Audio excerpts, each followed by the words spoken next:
How do you test your SAP Cloud Integration? This can either be when you're migrating from Neo to Cloud Foundry, or when you need to, on the Neo platform, check out how the new Camel version works. Obviously that's designed for testing the adapters, but it is a lot better also to be able to test the full flow. I recommend that you go sign up at figaf.com, download the full trial, then you have 10 iFlows you can try out and see how it works. And with that you can get some kind of an understanding about whether or not this would work. So here we have our new Cloud Foundry or Neo instance. It's 7.10, and here we have the old version. Good. So we start up the figaf tool, we run it locally. It's just a bat file that you put on the laptop and then you run it. And once you log in, it's super user, password is default, and then you can actually get started with this. So the first thing we want to do is we want to create some CPI agents. We will create the old, which I normally would just use the agent ID here for this. And then we need the UL for it. We can take any of these, it's actually not using it, just the UL part of it. Then we will put in the username, and sometimes you need the S user, sometimes you just need username password. Let's see if it works. It worked. And then we need the messaging UL, and this is the part we have out here. I think we can just copy it, the full version. Otherwise it just needs this one, so it's fine. Connecting. Now we need to, it is using this one user for it, and web connection is checked, it works out fine, and we want to create a landscape. Probably we do not need to do that on the old one. I just want to download one of our packages faster here. You can obviously download all of them, but just to speed up the time here. And now I just press synchronize. This would then mean that figaf tool will fetch all packages from this system, or all iFlows on this specific system with these details on it. 13 seconds, and now we have versionings of the different updates. Okay, I have an iFlow here, and I'll navigate to this one in the IDE. We do have Intel Groovy. So here we can see we are getting this replacement notice, so that's all good. I guess that go away. Okay. We will switch on trace mode. So here we have an iFlow. We will send a message in the backend to it. And if we look at the iFlow here in the messages, we can see that it is working. And in the plugins, we need to use it HTTP localhost 89, no agents. So obviously this is a CPI plugin here. And that means if I click a CPI helper, if I click here, maybe I need to refresh, let's see. Yes, it found 2 agents with that host name. So we need to, I guess that's a problem that I have connected the old 2 times. So let's just use this one or delete it.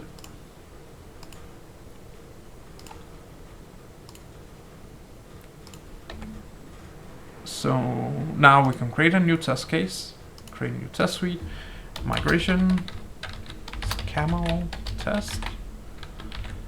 We just want to fetch one messages. We can set up what are the configuration here. We'll download the additional payloads. We do not have that access here. We will just start the recording.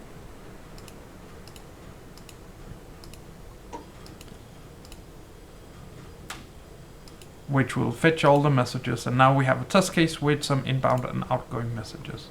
Just want to check here, download the additional payloads. If we wanted to, we can also add this as a part of a test case. It will give you a little longer test, but also a little more thorough testing. Let's actually create that. So the only thing we need to do is we just need to send a new message through, and we can then create the new test case up here. We will write here with payloads. And when I look at the settings here, we can see it says this additional payload. Test Camel. Oh, we'll just add it to the existing one. Test Camel.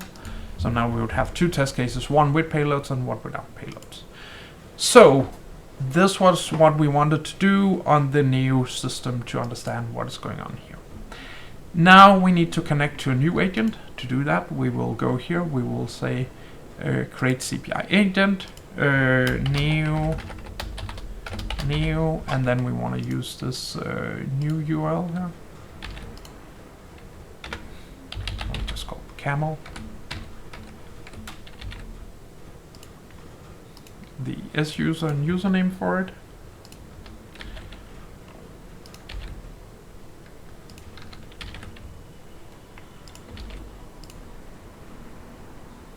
API key, message flow. Here we do not have the message flow yet, so this has actually not been configured. We can find it somewhere else, but let's just put in here. Let's just use the other one as the template.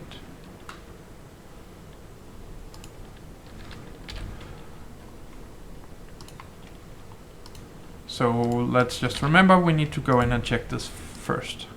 And the S most is used, and we can then create a landscape here. That's fine.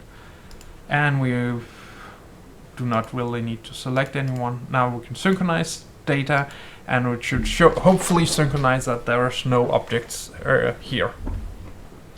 Synchronization, finish, no objects. Perfect. So now we have our new Camel agent, and if we want to do a migration, so this is the same if you want to do a Neo to Cloud Foundry migration or integration suite, or if you want to test this Neo. So we need to create a new landscape here. We go into manage composite landscape, we create a new one, and then this one we'll select the CPI, we'll select the old and then Camel, and we will write here old, and we will write here subscription Camel. Good. Now press next, and we can define if we want to deploy after transport makes sense. If we want to have approval, we can add that, approval, we can add that. We do not need that. We have here overriding. Do we need to replace system names? We can also add that. So a lot of things we can do on landscape level. Now let's just skip it, so it's good. Okay, so now we have a transition from our old system to the new system, and one of the things we also automatically get when we're working here, we are also getting a Neo Camel, so a sample virtual landscape, and this is really useful if you want to reuse a development system also for QA. So we remember this one is still blank. Good. I will then go to, I'll use this Neo to IS migration here. We will select the old to the new one, and we will select on the Camel what are the landscapes that it needs to use here. So we can see it has a number of objects here.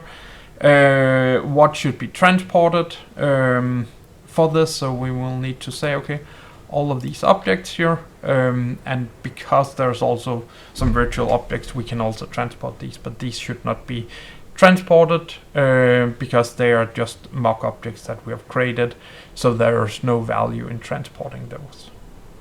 So what we will do is we can either go in here and create custom mappings for this. So let's just, for one of these here, we will write Camel in the, just so you have an idea that you can actually do a lot of manipulation with these objects, and UL also can be changed. Script collection packages, all of these can be automatically replaced in here, and then the corresponding objects will also be replaced. We'll press save. And now I can go in here, I can take these objects here, and I can create a ticket for the migration. So then we can link it to a Jira if we need to do that.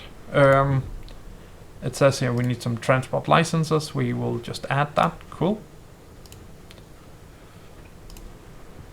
So now we have created a ticket that would allow us to transport from the old system to the new one.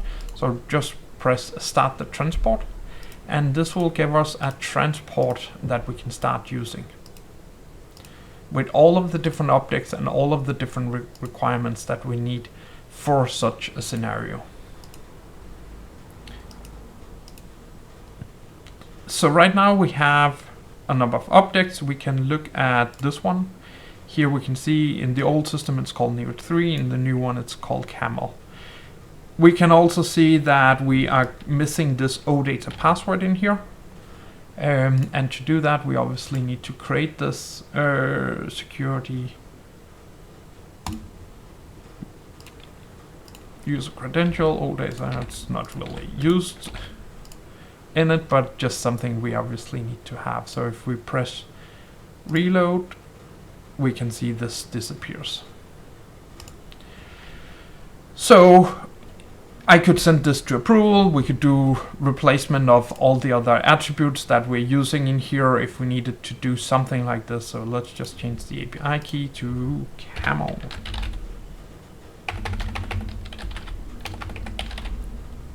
Spelled correctly. And that is actually all we need to do. So yeah, normally we would probably send this to approval. Someone else can approve it, but now we just want to import this on the tenant and see how it works.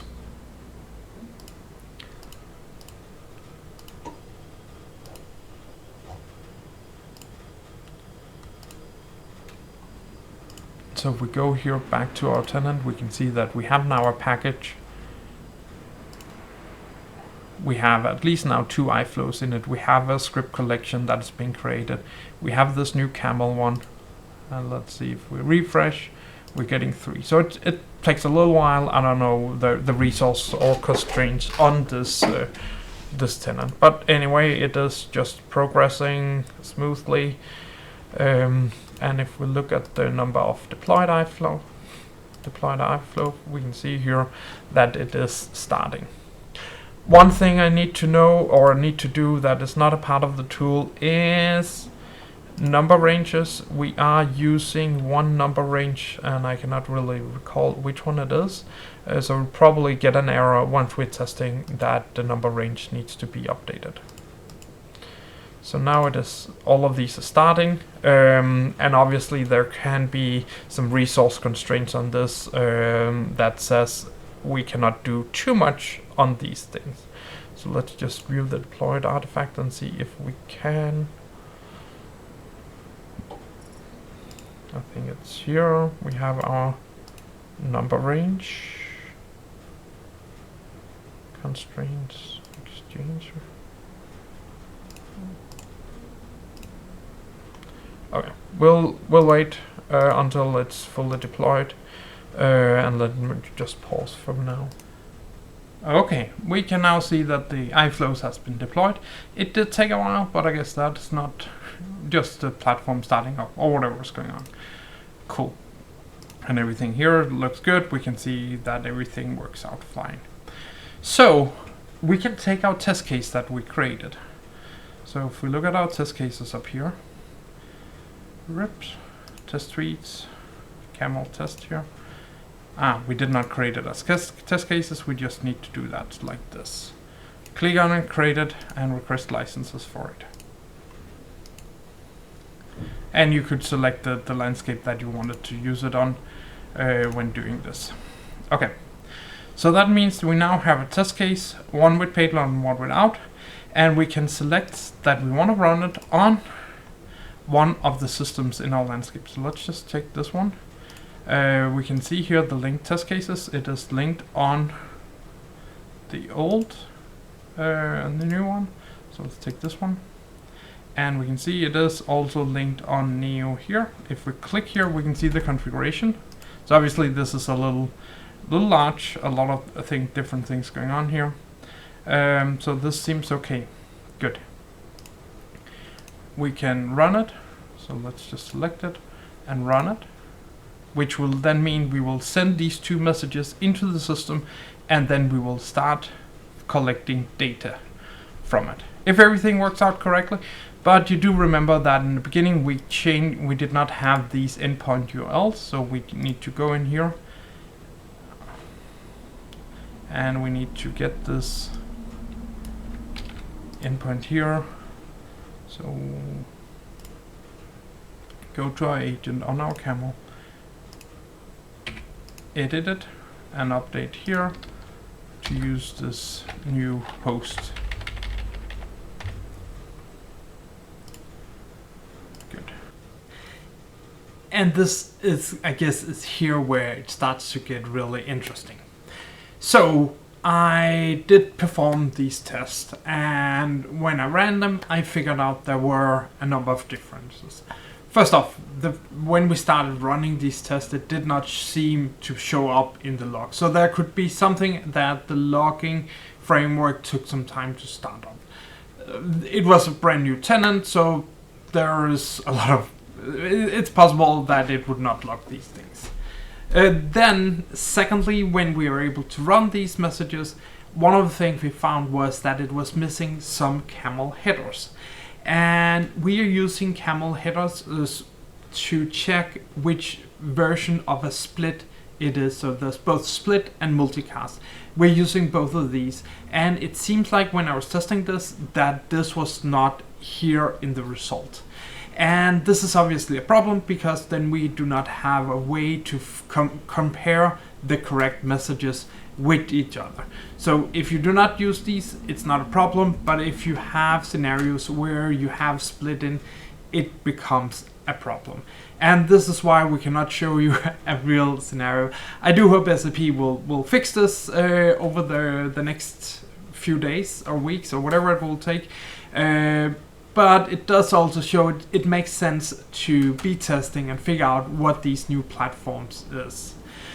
So I hope that you can see some of the ideas about testing that makes it easier. And let me just go to show you the test result that we are seeing and what we can actually interpret from this. Thanks. So here we have the testing result, and what we can see here is that if we look at the diff here, there's nothing wrong in the payload, but there are some different headers. One is the API key is different. We would expect that because we changed it when we transported. And the other is that there is a new status provider that is being added. Not sure what it's for, but you can obviously ignore these and then you're good to go. And then that's the way that you would be checking these things to see if everything works out successfully. So you can filter it on errors, and we can see that, yeah, after this we do have some problems because we are missing these split indexes that we do have on some of these scenarios. A little irritating, but I guess this is what we can do for now. Let's see what these fixes are. But I hope you got an idea about how easy it is to take some content from your Neo system or to your Cloud Foundry system, run test, compare, and see how well these performs and what is going on with this. And then be able to check, does all of your